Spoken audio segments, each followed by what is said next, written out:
જો આ સોય છે અને આને આપણે જોઈએ, આની પર આપણે ટ્રાય કરીએ. આમ થોડુંક આમ કરીશ ને, આ જો કેવો ફૂટી ગયો. હવે એની સરખામણીની અંદર આની અંદર જો તો આને હું આની અંદર કરીશ ને તો આ નહીં ફૂટે. જો સિમ્પલ, કેટલી બધી વાર કરું છું તો બી નહીં ફૂટતો. જો આની પર હું પ્રેશર આપીશ ને, જો પ્રેશર આપીશું તો બી એનો આકાર બદલી લે છે. મતલબ કે સિચ્યુએશન પ્રમાણે પોતાને ઢાળવાનો પ્રયત્ન કરે છે તો એ સર્વાઈવ કરે છે. પણ આને હું કદાચ પ્રેશર આપીશ તો આ પણ ફૂટી જશે.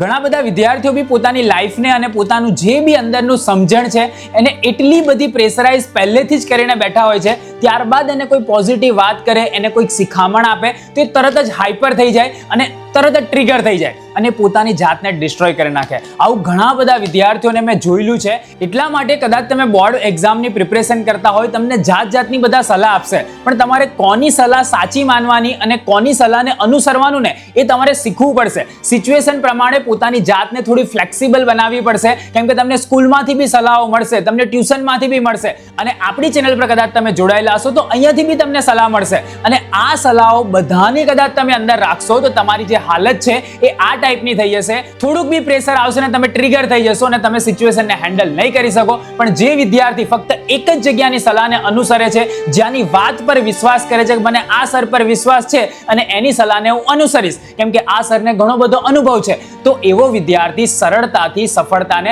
મેળવી લે છે અને પોતાનું ધાર્યું પરિણામ લઈ આવે છે. કેમ કે હવેની જે સિચ્યુએશન છે એમાં તમારે સમજવું પડશે કે ભાઈ દરેક જણ પોતપોતાની બુદ્ધિ શક્તિ પ્રમાણે તમને સલાહ સૂચનો આપશે.